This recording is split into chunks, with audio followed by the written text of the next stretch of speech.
여러분 반갑습니다. 우리 현대사회법 5주차 수업을 좀 하도록 하겠습니다. 우리 저번 주차 시간에는 뭐 가족의 개념, 그 다음 친족의 개념, 뭐 그런 것들을 우리가 좀 얘기했습니다. 그래서 그런 내용들을 좀 약간 이제 복습을 하고 오늘 이어서 이제 상속에 대한 내용을 좀 하고 이제 또 경제생활에 관한 법들을 좀 우리가 살펴보도록 하겠습니다. 아셨죠, 여러분? 네. 그래서 여러분들 7페이지에 우리 좀 복습을 좀 할게요. 7페이지에 오시면 이 가족의 범위가 나옵니다. 가족은 또 친족하고 다르기 때문에 이 가족은 이제 배우자, 직계 혈족, 형제자매, 또 생계를 같이 하지 않아도 전부 다 어떻게 가족이다. 그 다음 이제 직계 혈족의 배우자, 며느리, 사위, 그 다음에 배우자의 직계 혈족, 장인, 장모, 시부모, 및 배우자의 형제자매, 이런 것들은 또 전부 다 이제 가족이 됩니다. 어떠한 경우에 이제 생계를 같이 할 때, 기억나시죠, 여러분? 네. 복습을 할 때 다시 한번 여러분들이 리마인드 시켜서 이제 숙지하시면 됩니다. 이렇게 친족의 범위 이제 배우자, 혈족, 인척 이렇게 있다 그랬죠. 그래서 친족 관계로 법률상 효력은 특별히 규정 없는 한 8촌 이내의 혈족과 4촌 이내의 인척, 그 다음에 배우자까지 미친다. 혈족은 북에 목에 다. 그 다음 인척은 4촌까지만 된다. 알았죠? 그 다음 배우자는 촌수가 없죠.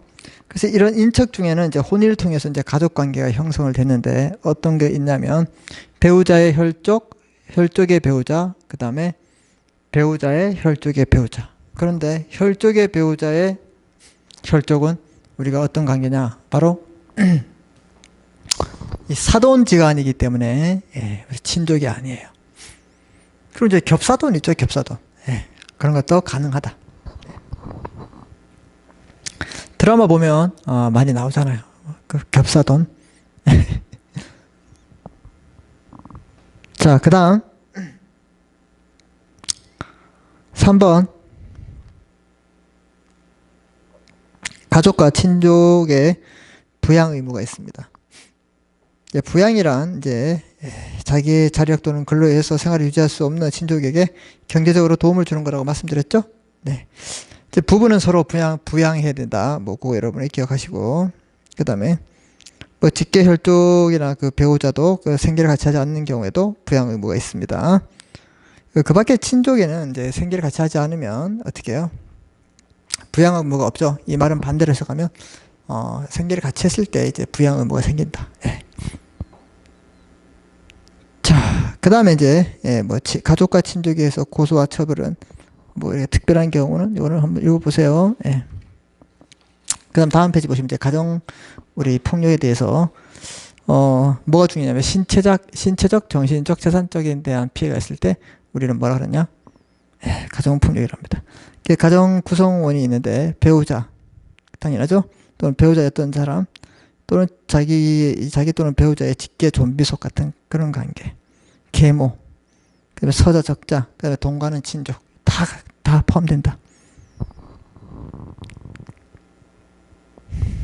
그 다음 뭐 출생과 사망에 관해서 이제 혼인 신고를 해야 된다. 우리 이거 공부했죠?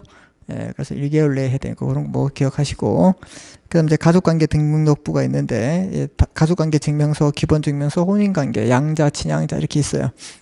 그래서 자기 동생과 자기가 이제 자매임을 하기 위해서는 이제 나보다 더 위에 있는 아버지 걸 띄워야지만 이렇게 볼 수 있다. 뭐 이런 것들을 우리가 상식적으로 여러분이 좀 알고 계시면 되겠습니다. 자, 그다음 우리 이제 오늘 이제부터 이제 본격적으로 배울 게 바로 이제 상속인데, 이 상속의 계시는 우리가 피상속인 돌아가신 분이 사망으로 이제 포괄 승계를 한다. 뭐 이런 얘기 여러분에게 말씀드렸습니다. 알았죠? 그 다음에 이 상속 재산은 적극 재산뿐만 아니라 소극 재산도 다 받아들여져야 한다. 무슨 말인지 아시겠습니까? 그런 이야기들을 우리가 이제 저번 주차에 중요한 논점으로 우리가 공부를 했습니다. 그래서 이번에 이제 상속에 연속 손상이 있는데, 이 상속을 이제 법적 상속인 여기서부터 이제 우리가 이제 공부하도록 하겠습니다. 자, 그래서 여러분들 1번 보시면, 자, 법적 상속인 1번 피상속인의 법률혼 배우자는 피상속인에게 직계 비속, 뭐 자녀, 손자 등이나 직계 존속이 있는 경우에는 그 상속인과 같은 순위로 공동 상속이 되고 그 상속인이 없는 때는 단독 상속인이 된다. 피상속인의 누구? 동그라미입니다. 법률혼 배우자, 사실혼 배우자가 아니라 법률혼 배우자. 그 다음 법전 상속인은 피상속인의 직계 비속, 존속, 형제자매, 사촌인의 반계 혈족 순위가 됩니다. 자, 그래서 이런 것들을 이제 한번 정리하면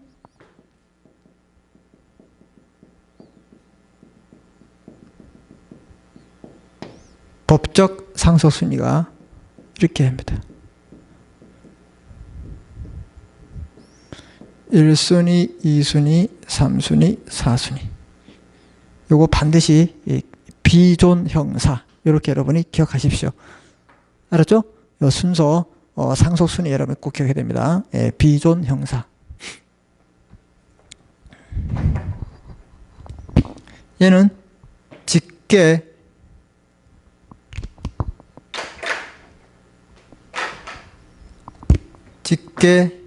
얘도 직계 비속, 직계 존속, 형제 자매, 사촌인의 반계 혈족, 사촌인의 반계 혈족.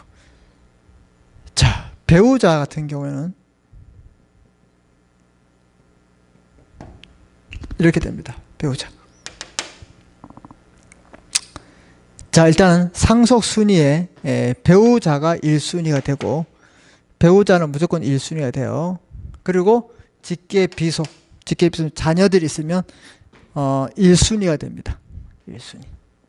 얘네들이 다 없다. 그러면 이제 배우자 혼자 되고 직계 비속과 존속이 있다. 그러면 배우자와 직계 비속이 1순위가 됩니다. 그 다음 직계 비속이 없다. 그럼 직계 존속과 배우자가 공동 순위가 됩니다. 아셨죠? 그래서 배우자는 늘 1순위가 될 수 있다. 그래서 그 얘기예요. 그래서 1번에 피상속인의 법률혼 배우자. 이 사람은 반드시 무슨 배우자였냐면 법률혼 배우자입니다.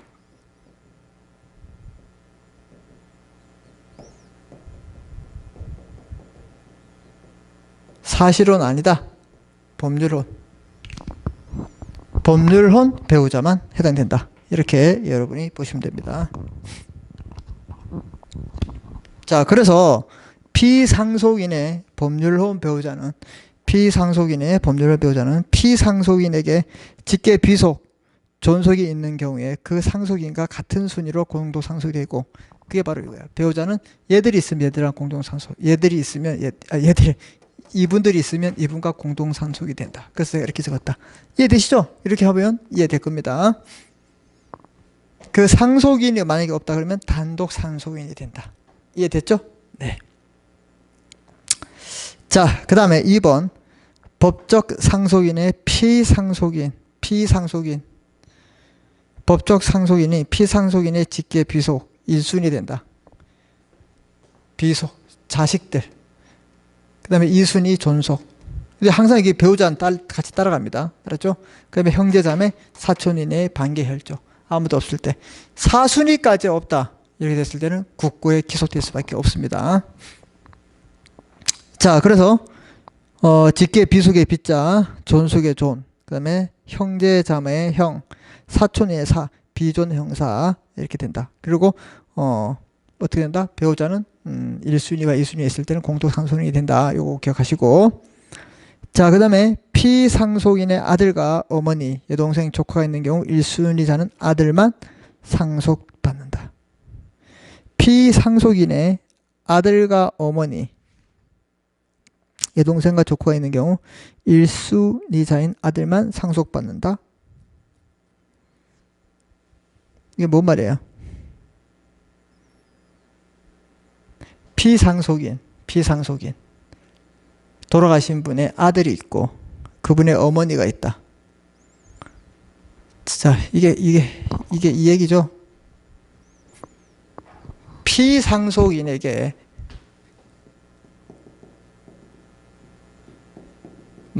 돌아가신 분 A에게 누가 있냐? 자식 B, 어머니 C 뭐 있고, 그 다음에 누가 있다 했어요? 여기 보세요. 여동생, 조카, 이분의 여동생,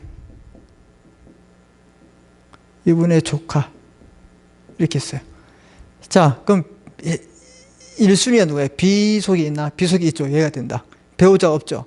그럼 얘들은 다, 이분들은 다 무시된다. 이런 뜻이에요. 아셨죠? 네. 자, 그 다음에 같은 순위의 상속인이 여러 명 있을 때는 최근친 순위로 하고요. 친등의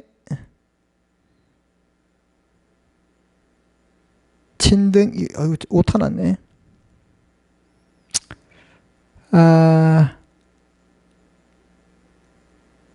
3번을 그냥 지우세요, 여러분. 3번은 보지 마시고. 네. 3번은 X. 4번. 며느리 사이는 인척이므로 법정상속에 포함되지 않는다, 이 말. 이거 기억하세요. 대신 이제 며느리 사이는 이제 대습 상속을 받을 수 있다, 이 말입니다. 그거 기억하시면 되고. 자, 대습 상속 밑에 보겠습니다. 대습 상속. 상속인이 될 피상속인의 직계비속과 형제자매가 상속 개시 전에 사망하거나 결격자가 된 경우 그 비속이 있는 때에는 그 비속이 사망하거나 결격된 자의 순위에 가름해서 상속인이 된다. 가름 동그라미 마시고. 이게 무슨 말인가 이거예요. 보세요.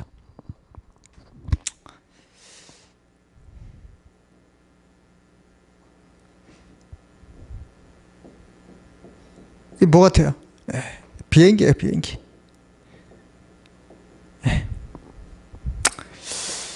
이게 괌으로 가는 비행기예요. 괌으로 가는 비행기.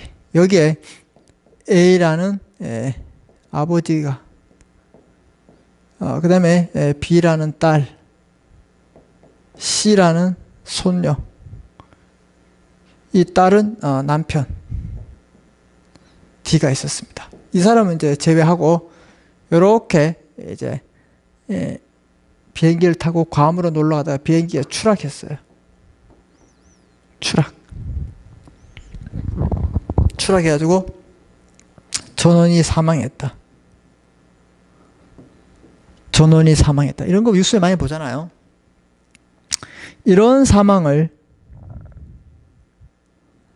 우리 동시 사망이라 합니다. 무슨 사망이라 한다고요? 동시에 죽었다. 이 동시 사망은 추정된다.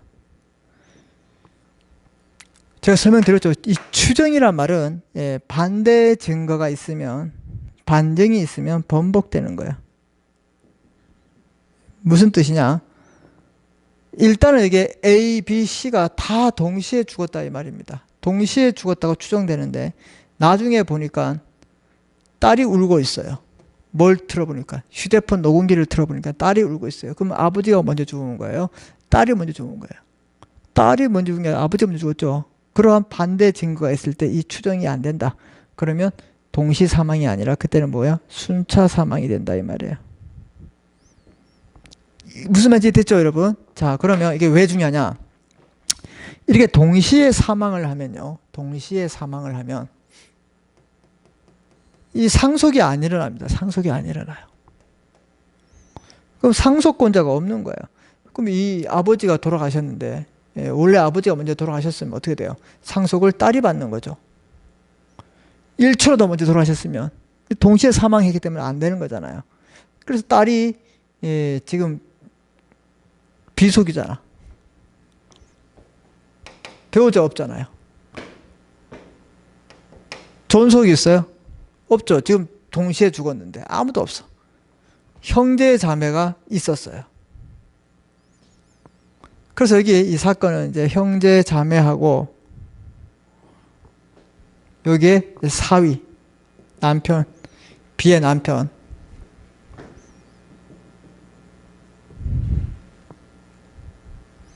형제 자매와 사이가 법적 분쟁이 가서 이 사이가 여기 그럼 보세요. 얘는 뭐 대습상속, 직계 비속의 그 순위를 가름해서 상속을 받았어요. 이게 대습상속이에요. 그 위에 가시면 아까 9번에 4번 보면 며느리 사이는 인척이기 때문에 법적 상속권을 받아야 안 받아요? 못 받죠. 그런데 그 배우자의 지위를 대습 가름해서, 그래서 보세요. 이제 동그라미 1번, 상속인이 될 피상속인의 직계 비속과 형제자매가 상속 개시 전에 사망하거나 결격사유된 경우, 이 사람이 받아야 되는데 같이 죽을 때 없어요. 못 받아요. 이럴 때 그 직계 비속이 사망하거나 결격된 자의 순위를 가름해서, 비의 순위를 가름해서 누가 상속인이 된다. 누가? 사위 같은 경우. 이해됐습니까? 이걸 무슨 상속? 대습상속이란다. 대습상속. 대습상속. 자, 2번, 대습상속의 경우에는 상속 개시 전에 사망 또는 결격된 자의 배우자는 그 비속과 같은 순위로 공동상속인이 되고 그 상속인이 없으면 단독상속인이 된다, 이 말입니다. 그래서 이 사안에서는 누가? 남편이, 즉 사위가 받는다. 이걸 대습상속이라 한다. 요거 기억하십시오. 자, 이제 법정 상속분이 되는데 1번, 공동상속인의 여러 명 있을 때는 그 상속분은 균분한다. 그래서 피상속인의 배우자의 상속분은 직계 비속이나 직계 존속과 공동으로 상속할 때는 직계 비속이나 직계 비속의 상분의 5할을 가산한다. 5할 동그라미. 그래서 만약에 직계 비속과 이렇게 배우자가 받는다. 만약에 A가 이제 돌아가셨어요. 자식이 B, C가 있고 와이프가 D가 있다. 그럼 얘들은 1 받으면 1.5를 더 가산하는 게 누구냐? 배우자예요. 그래서 5할을 가산한다. 이걸 배우자에게. 고생했잖아요. 배우자가. 그래서 5할을 가산한다. 요거 여러분 기억하시면 되겠습니다. 5할을 가산한다. 그래서 제가 여러분에게 배우자는 5할을 가산한다. 뭐 이렇게 물어볼 거예요. 뭐 상속분 계산하고 이런 건 여러분에게 안 물어볼 겁니다. 아셨죠? 그 다음에 유류분 제도가 있습니다. 유류분 제도란 피상속인의 재산을 임의로 증여하거나 유증하였다 하더라도, 보세요. 재산이 엄청 많은데 막 남에게 주고 유증하고 증여해봐. 그럼 상속인들이 받을 수 있는 재산이 있어요? 없어요? 없죠. 그래서 기본적으로 받을 수 있는 재산이 있어야 한다, 이 말입니다. 그래서 법적 상속인이 법정 상속분의 일부를 받을 수 있게 하는 제도를 바로 뭐라 하냐? 유류분이라 한다. 그래서 법적 상속인 중 사촌 이내의 반계 혈족을 제외하고는 모두 유류분거자 된다, 이 말입니다. 그래서 3번, 유류분은 피상속인의 직계 비속과 배우자는 2분의 1. 이거 기억하시고, 그래서 피상속인의 직계 비속과 배우자는 어떻게 2분의 1. 그 다음에 직계 존속과 형제자매는 3분의 1까지 받을 수 있다. 이거 하나 여러분이 기억하시면 됩니다. 3번. 다음 페이지 보시면 유류분은 피상속인의 상속재산의 가액의 상속 개시 전 1년간 증여한 재산의 가치를 하고 전에 공제하면 신청합니다. 그래서 여러분 이거는 이제 패스하겠습니다. 여러분. 그래서 4번, 5번은 안 보셔도 되고 아까 봤던 그거만 보시고 유언을 보겠습니다. 유언 동그라미세요. 유언 많이 들어봤죠. 우리 뭐 드라마를 봐도 이제 뭐 유언장 가져오니 뭐 유언을 써야 한다 뭐 이렇게 하는 거 여러분 많이 들어보셨습니다. 그래서 이 유언에서 좀 알아두셔야 되는데, 자 일단은 유언의 종류 반드시 기억하십시오. 자필증서, 녹음, 공정증서 아시겠죠? 공증받고, 그 다음에 비밀증서, 그 다음에 구수증서, 이렇게 5가지 이외의 방법은 없다. 그래서 우리는 자필, 녹음, 공정, 비밀, 구수증서 이 방법에 의한 유언은 다 무효예요. 이 5가지 방법이다. 그래서 유언은 이렇게 법정되어 있다, 이 말입니다. 녹음 같은 거 여러분들 모르겠어요. 옛날에 카세트 그 테이프 있었어요. 테이프 있어서 이렇게 쭉 마그네틱 가루를 뿌려서 하는 테이프 있었어요. 그걸 쭉 늘리면요.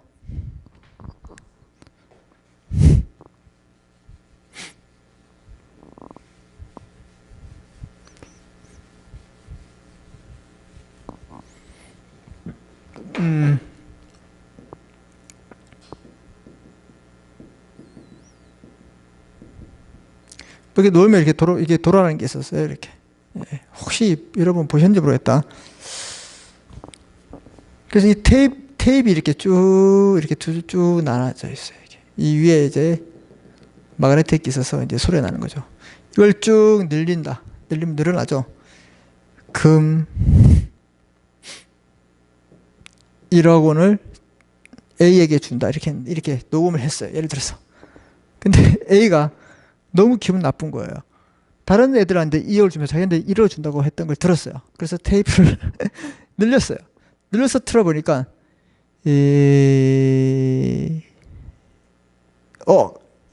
늘리니까 이 1억이 빨리 되면 1억인데 늘리니까 2억을 이렇게 해서 2억을 받았다. 이럴 수 있을까요? 그럴 수도 있겠죠. 이게. 예.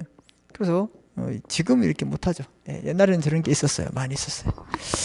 자, 그래서 유언은 반드시 이렇게 5가지 방법에 의해서 한다. 이걸 기억하시고 꼭 기억합니다. 별표칩니다. 유언은 민법이 정한 방식에 의하지 않으면 효력이 발생하지 않는다. 그 5가지 방식 반드시 기억해야 됩니다. 자필 증서 같은 경우에는요, 유언자가 그 전문가 연월, 주소, 성명 이런 걸 자서하고 날인해야 됩니다. 녹음에 의한 유언은 유언자가 유언의 취지, 그 성명 연월을 구술하고 이에 참여한 증인의 유언의 정확함과 그 성명을 구술해야 되겠죠. 그 다음에 이제 공정증서, 비밀, 구수증서는 유언에는 2인 이상의 증인이 당연히 필요하다. 요까지 참고하시면 되고. 자, 별표 치세요. 만 17세가 되지 못했다. 만 17세면 여러분 보세요. 만 나이로 하면 생일이 빠르면 이제 18살. 한국 나이로. 좀 늦게 태어났으면 고3, 19세가 되지만 18세가 된다.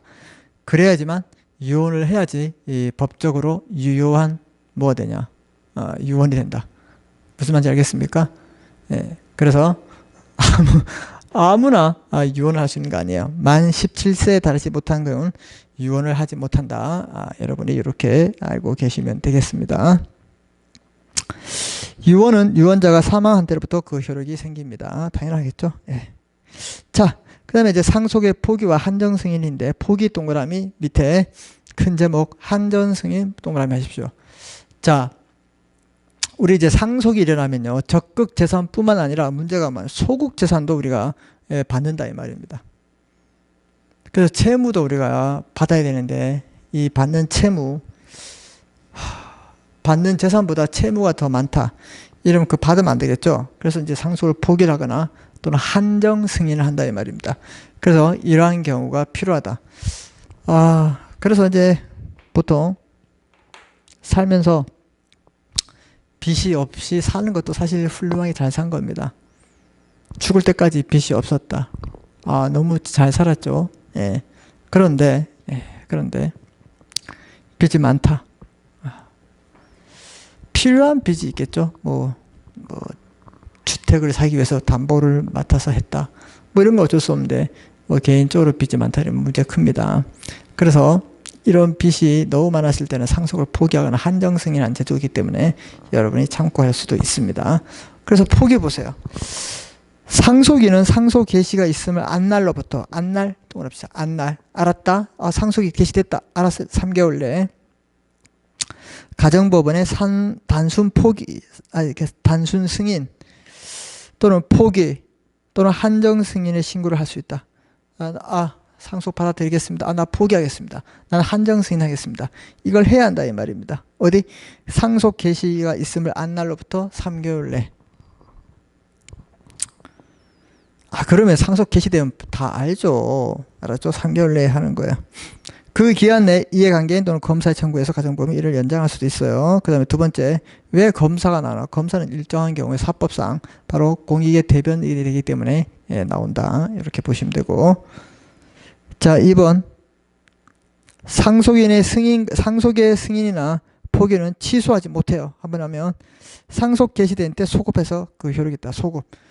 3개월 이내에 해야 되는데 그 한 2달 때 됐다. 그럼 처음부터 어떻게 포기나 한정 승인한 걸로 된다. 세 번째, 상속인이 수인인 경우에는 어느 상속인이 상속을 포기한 때, 상속인이 이제 여러 명 있을 수 있죠. 그죠? 상속인이 수인일 때 어느 상속인이 상속을 포기한 때는 그 상속분은 다른 상속인의 상속분에 대해서 기소시킨다.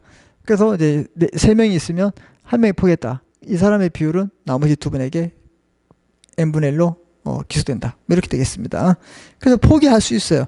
그 다음에 이제 한정승인이라는 제도가 있습니다. 한정승인. 1번 상속인은 상속으로 인해서 취득할 재산의 한도에서 피상속인의 채무와 유증을 변제할 것을 조건으로 변제할 것을 조건으로 상속을 한정 승인할 수 있다. 조건부 한다 이 말입니다. 조건부로. 상속일은 상속 채무가 상속 재산을 초과하는 사실을 중대한 가실 없이 상속 개시 있음을 안 날부터 3개월 내에 알지 못하고 단순 승인한 경우에 그 사실을 안 날부터 한정 승인을 했다. 한정 승인을 할 수 있다. 빚이 없는 줄 알고 있는데 보니까 덜썩 이제 승인을 했어요. 보니까 빚이 너무 많은 거예요. 그럼 다시 한정 승인을 할 수 있다 이 말입니다. 3번 상속인이 한정 승인을 하면은 상속재산 목록에서 첨부해서 법원에 한정 승인 신고를 해야 되겠습니다. 그 다음 4번 패스하고요. 5번도 패스하겠습니다. 예. 다음 페이지에 보시면 이제 CF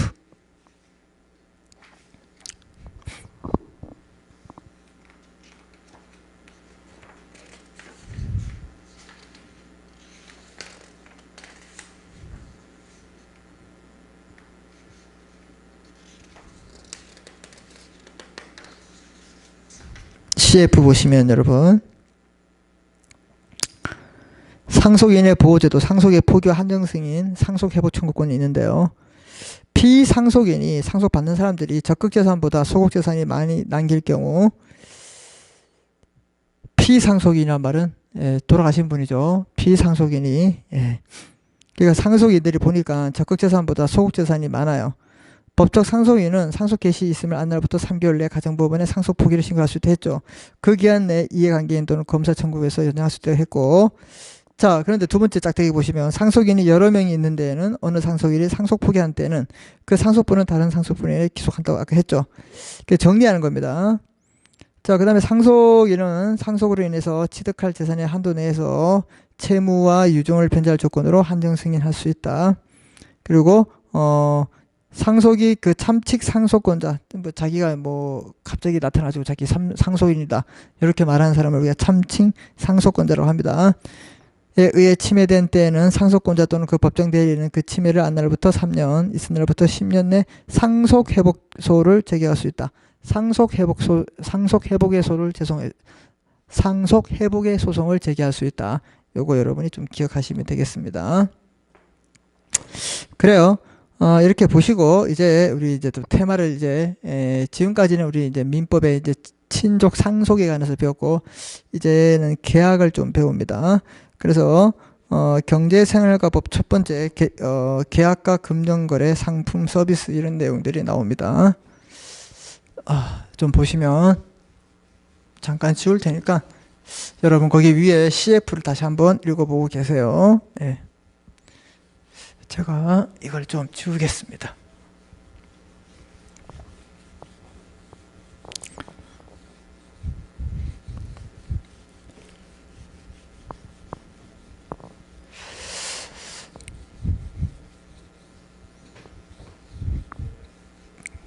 원래 그 상속 부분을 제가 이거 이제 2번 이렇게 강의를 하려고 했는데 늦타버려 그래 됐어요. 그래서 앞으로 진도가 좀 이렇게 우리 이제 그 강의 계획서하고 좀 다르더라도 이해하시고 그냥 따라오시면 됩니다. 네.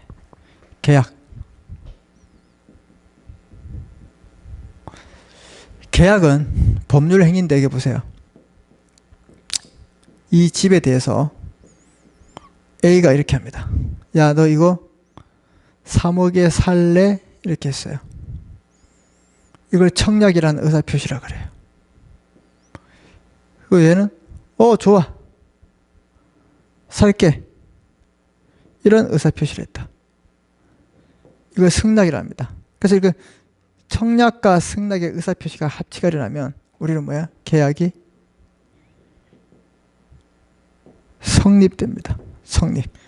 그럼 계약이 성립됐다는 말은 다른 거 다 필요 없어요. 의사표시에 합치만 있으면 되는 거예요. 뭐 계약서 써야 되냐? 아니에요.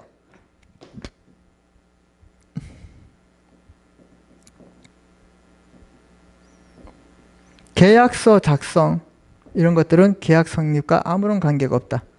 그냥 의사에 합치만 있으면 된다. 이거 반드시. 그럼 보세요. 일단 계약이 성립됐어요. 이게 끝이에요? 아니죠. 그 다음에 뭐예요? 계약이 이행이 돼야 돼요. 뭐? A는 B에게 등기를 소유권을 넘겨주고 B는 뭐? 예, 대금을 줘야 됩니다. 맞죠? 이걸 우리가 서로 해야 된다. 동시 이행을 해야 된다. 동시 이행. 이게 다 끝났다. 그래서 이제 드디어 등기가 이렇게 넘어오고 돈을 받았다. 그럼 이런 계약은 있을 필요 있어요? 이 계약은 뭐 이제 소멸된다. 계약이 이제 없어지죠. 그래서 이걸 우리가 계약이라 한다. 계약. 그럼 이런 계약은 집을 사고 파는 걸 매매라 하고 돈을 빌려주는 건 뭐라 하냐? 이걸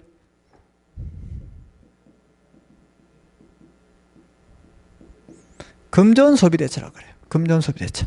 그래서 동종, 동량의 쌀을 빌렸다. 그럼 비슷한 쌀을 갚으면 되는 거예요. 그 다음에 소비대차는 이제 이런 거고, 금전소비대차는 돈을 빌리는 거죠. A가 B에게 이렇게 합니다. 1억을 좀 빌려주실래요? 예, 1억 빌려주겠습니다. 한 달 뒤에 갚으세요.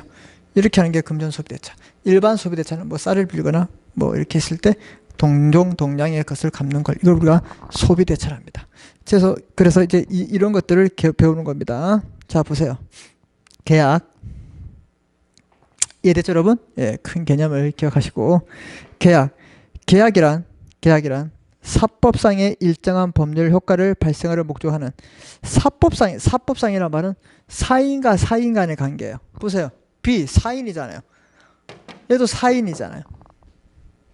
여기 뭐 쌀을 빌려주는 사람, 뭐 그 다음에 돈을 빌리는 사람, 좀 더 사인과 사인 간의 관계, 이걸 우리 사법상이랍니다.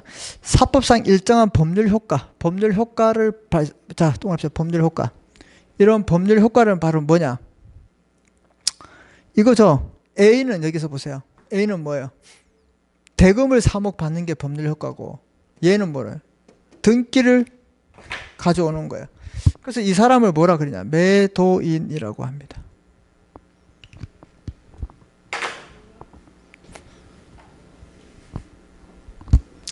얘는 집을 사는 사람, 매수인.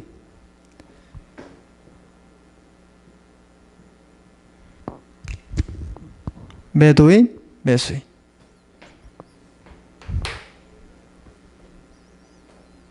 매도인, 매수인. 매도인, 매수인. 매도인, 매수인. 들어봤죠? 예. 자, 그렇게 법률 효과를 발생하는 목적으로 당사자의 합의 동을 합치세요. 약간이란 계약에 한쪽 당사자가 여러 명의 상대방과 계약을 체결해서 일정 형식을 미리 마련한 계약을 말하고 있다. 자, 일반적인 계약은 이런 것들이에요. 제가 설명드리는 거. 그다음에 약간이라고 있는데 거기 사선을 그으세요. 약간이란 말은 우리가 이제 보험을 들거나 아니면 은행에 가서 계좌를 대보면 깨알 같은 이렇게 글씨가 있죠. 거기에 우리가 막 일방이 작성한 거에서 그냥 읽고 사인만 하는 거 있잖아요. 그걸 약간이라 그러는 거예요. 알았죠? 예. 그래서 그런 개념을 기억하시고, 자, 그 다음에 계약의 성립 동그라미입니다. 성립. 청약은 일방의 청약 동그라미세요. 일방이 타방에게 일정 내용의 계약을 체할 것을 제한하는 상대방이 있는 의사표시. 제한합니다. 3억에 살래? 이렇게 제한한다. 이걸 청약. 이해됐죠? 예, 제한한다. 자, 그 다음에 상대방의 승낙만을 있으면 곧 계약에 성립하는 확정적 의사표시다. 그래서 살게 이렇게 승낙이 있으면 그냥 무조건 계약은 성립한다 이 말입니다. 계약서 필요 없어요. 자, 청약은 상대방에 도달한 때부터 효력이 생깁니다. 도달의 주의예요.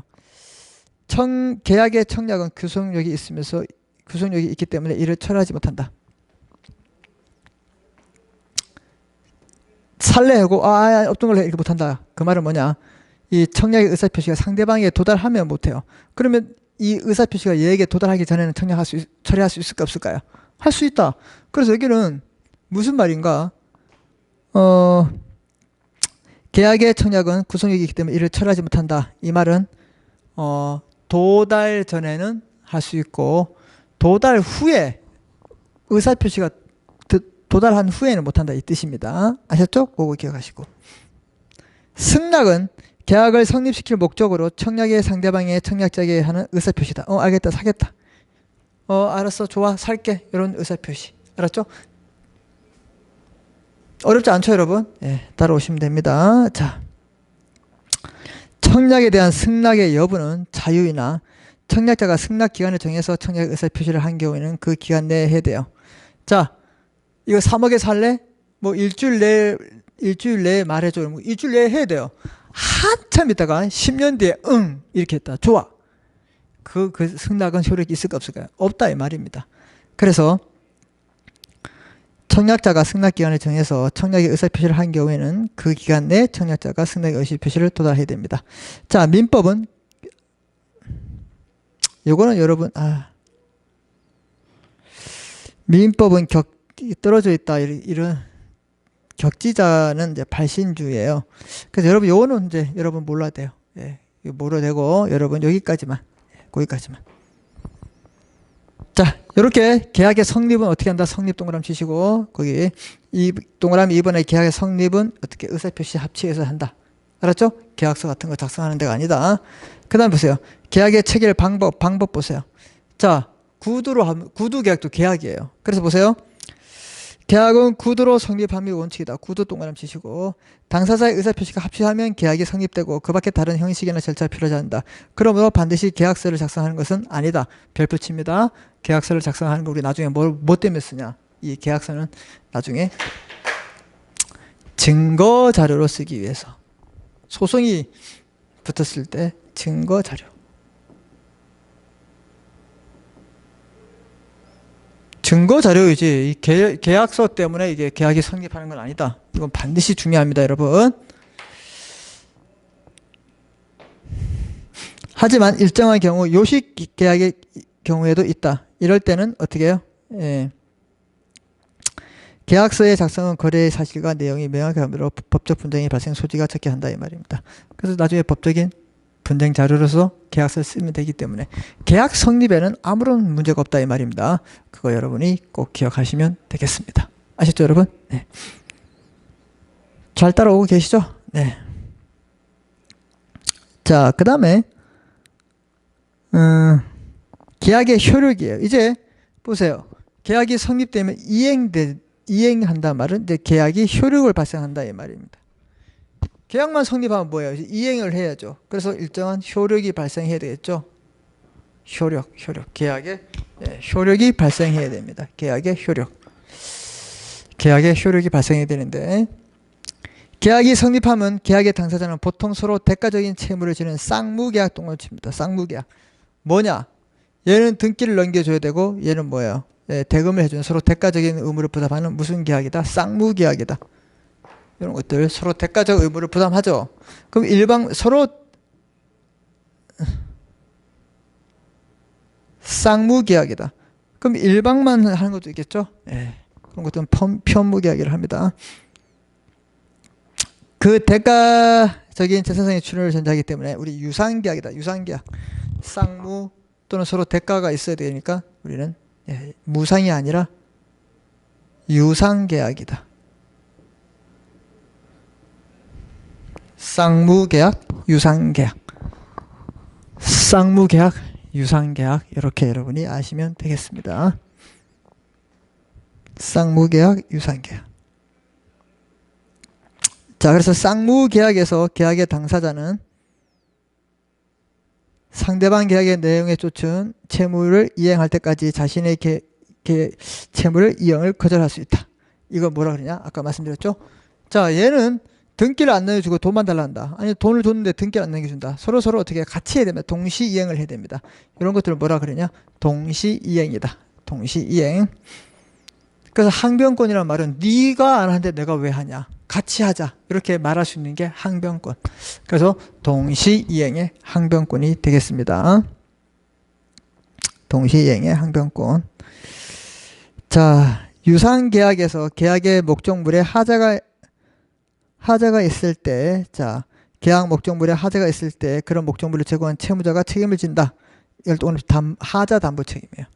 자, 이게 완전한 물건을 팔아야 되는데 팔다 보니까 이게 뭐 누수가 생기고 벽이 무너지고 이런 걸 팔았다. 아니면 이게 남의 거를 팔았고 이게 저당권이 잡히는 걸 팔았다. 이렇게 퍼펙트한 물건이 아니라 어떻게 문제가 있는 걸 팔았다. 그럼 책임을 져야 돼, 안 져야 돼요? 그렇죠. 그래서 이런 것들을 우리가 하자 담보 책임이라고 하고 있습니다. 무슨 책임? 하자 담보 책임.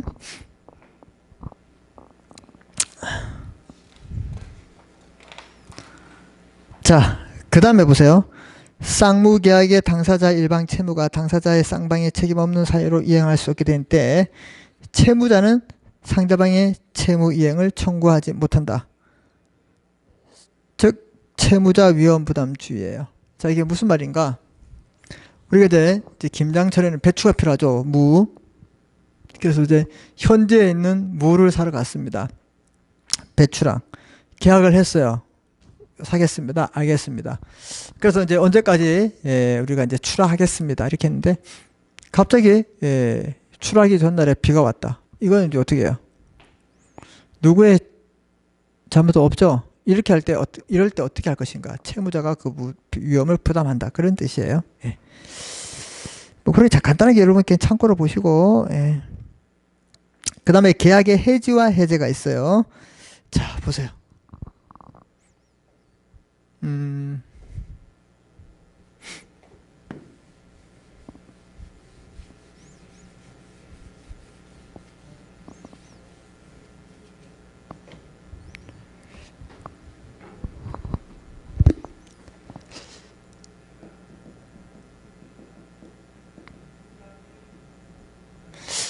계약을 해제한다. 이런 말은 이제 일시적 계약.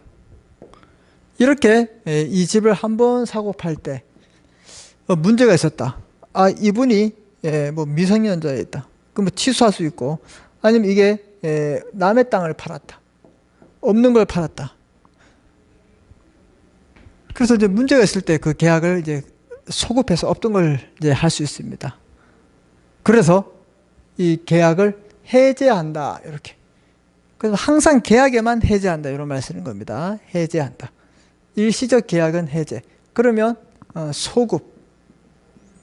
처음부터 업종이 된다. 이게 해제고, 계약의 해지가 있습니다. 계약의 해지는 계속적 계약. 계속적인 계약. 뭐가 있을까요? 우리 적금 3년짜리 또는 뭐 10년짜리 보험, 얘들을 쭉 가다가 여기서 그만뒀어요. 해제가 아니라 해지한다. 앞으로 여기까지 와야 되는데 그럼 여기에 대해서 효과가 없는 겁니다. 여기까지. 앞으로 뭐라 그러냐? 여기를 인정해주고 앞으로 효과가 없는 걸, 장래 효과가 없다. 이걸 해지를 합니다. 그래서 이 두 가지 기본 개념 여러분 기억하셔야 됩니다. 해지와 해제. 해지는 이렇게 계속적 계약에서 쓰는 거, 그만뒀을 때. 해제는 이게 일시적 계약에서 그만뒀을 때 쓴다.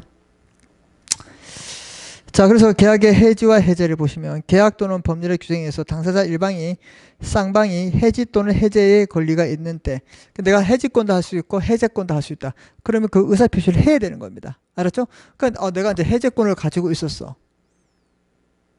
가지고 있으면 뭐해? 예컨대 이런 말을 해볼까요?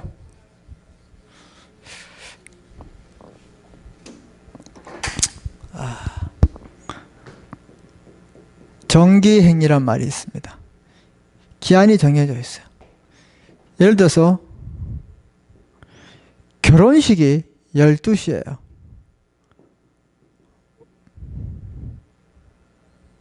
낮 12시예요. 그럼 화환은 몇 시까지 와야 될까요? 최소한 12시까지 와야 되는데 3시에 배달됐다. 그럼 이거 어떻게 되냐?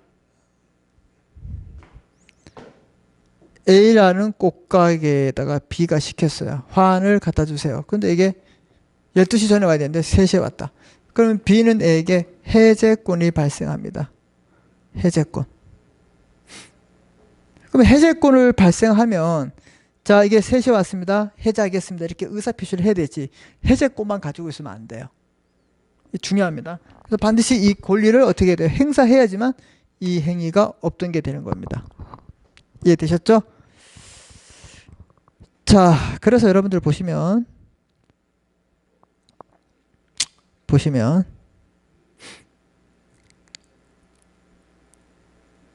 계약, 계약 또는 법률 규정에 의해서 당사자 일방이나 쌍방이 해지 또는 해제의 권리가 있는데 상대방에 대한 의사표시로, 상대방에 대한 의사표시, 이걸 우리가 단독행위를 하는데 계약을 해지 또는 해지를 할 수 있습니다. 그래서 그 상대방에 대한 직접 해야 된다. B는 A에게 한다 이 말입니다. 계약에서 당사자와 쌍방이 채무를 불이행하는 경우 다른 당사자는 바로 계약을 해지할 수 있는 것이 아니고 상대방에게 채무 불이행의 사실과 이행의 제공 요건을 알리고 일정한 기간 내에 채무를 이행하지 않으면 안 된다는 채구와 그때까지 이행하지 않으면 해제한다는 의사표시를 통지한 후에 해제할 수 있다. 자, 장황하게 되어 있는데 이렇게 보세요. 해제를 하기 위해서는 해제권을 가지고 있으면 자, 언제까지 너 이렇게 안 하면 내가 해제할 거야. 그러니까 빨리 일을 완성해. 이렇게 하고 해제를 하지. 그런데 이렇게 정기행위 같은 경우는 특별한 경우다 이 말입니다. 이런 경우 아닌 경우는 일정한 기간을 기다리고 해제를 해야 되는데 저런 경우는 바로 해제할 수 있다. 예. 뭐 그렇게 기억하시고 자, 그 다음에 보세요. 해제는 일시적 계약에서 나타나고 소급표가 있다. 별표 치시고. 해지는 계속적 계약에 나타나고 장래효가 있다. 요거 아까 제가 말씀드렸던 거. 이 두 개. 요거 여러분이 좀 기억하셔야 됩니다. 아셨죠? 네. 계약금을 수수한 경우에 다른 약정이 없으면 당사자 일방이 이행이 착수하기 전까지 계약금을 교부한 측은 계약금을 포기하고 계약금을 수령한 측은 계약금을 배액을 상환하면서 계약을 해지할 수 있다. 거기 별표 치세요. 이게 무슨 말인가? 자, 보통 우리가 이제 이 집을 사고 팔 때 3억이라고 했습니다. 그죠? 이렇게 3억이라 했을 때 우리 계약금을 줍니다. 이 계약금은 해약금으로 추정합니다. 해약금, 계약금.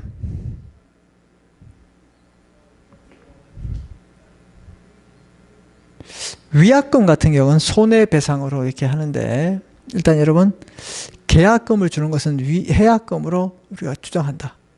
이게 무슨 말인가? 이 3억짜리면 보통 우리 10%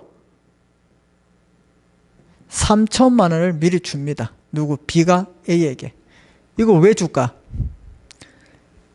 네가 혹시 이 계약을 이렇게 성립하고 이행해야 되는데 하지 않았을 때 너는 해약벌의 성격을 주기 위해서 해약할 수 있기 때문에 그 성질로서 준다. 그래서 진짜 이렇게 3천만 원을 가지고 있었어요. A가. 그런데 B가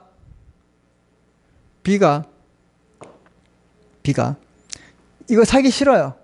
그럼 나 이거 안 살래.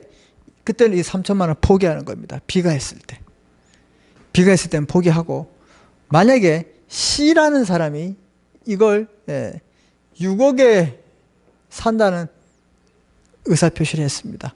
그럼 여러분 C에게 팔래요? 다시 B에게 팔래요? 다시 C에게 팔래요? C에게 팝니다. 그러면 얘에게 받을 계약금이 얼마예요? 6천만 원이죠. 6천만 원. 그럼 나중에 얼마 남아있어요? 6천만 원이니까 6억에서 6천만 원 빼면 5억 4천만 원 남아있잖아. 그 여기는 6천만 원 받고 5억 4천만 원 남아있어요. 얘들은 3억 3천만 원 받고 얼마? 2억 7천만 원 남아있는 거죠. 그럼 보세요. 5억 4천만 원 받을래요? 2억 7천만 원 받을래요? 여기 두 배죠. 그래서 이분이 이 계약을 어떻게 해요? 이제 해지할 겁니다. 이럴 때 어떻게 하냐? 이 받은 것을 2배, 6천만 원을 줘야 돼요. 그리고 이분에게 팔면 된다. 이게 이중매매예요. 그래서 그 얘기예요. 그래서 계약금을 수수한 경우에 다른 약정이 없으면 당사자 일방이 이행계약에 착수하기 전까지 계약금 교부한 측은 계약금을 포기하고 누가? B측은. 그 다음에 계약금을 수록한 측 A측은 계약금을 100, 2배로 갚으면 된다. 알겠죠? 예, 이거 기억하시고. 자, 이런 계약의 내용은 사회 질서에 반하면 안 된다 이 말입니다. 반사회 질서에 의하면 안 된다. 즉 사회 질서에 반하는 계약, 첩계약, 도박자금 같은 것들은 손해배상 청구나 부당 이력 받당이 불가능하다 이 말입니다. 이걸 이제 불법. 그래서 여러분들은 어떻게 생각하냐면 이런 계약 내용 자체가 만약에 이런 집을 집을 사고 파는 게 아니라 이 금전소비대처에서 돈을 막 도박장에서 돈을 빌려줘요. 뭐 이거 미천대라고. 이 도박자금 같은 것은 우리가 불법행위죠. 이런 것도 안 된다. 그렇게 기억하시면 됩니다. 그래서 제가 기억하시라는 거 기억하시면 돼요. 예. 이거는 여러분이 한번 읽어보시고. 자, 그래요. 오늘 수업은 여기까지 하고, 알겠습니까? 예, 우리 또 다음 주차는 금전 이제 거래부터 우리 좀 하겠습니다. 여기서부터 부동산 거래까지 좀 중요한 내용들이 있기 때문에 거기까지 하겠습니다. 아셨죠? 예. 그래요. 예. 오늘은 여기까지 하고 복습 좀 잘해주세요. 예. 다음 시간에 우리 뵙겠습니다. 고생했습니다.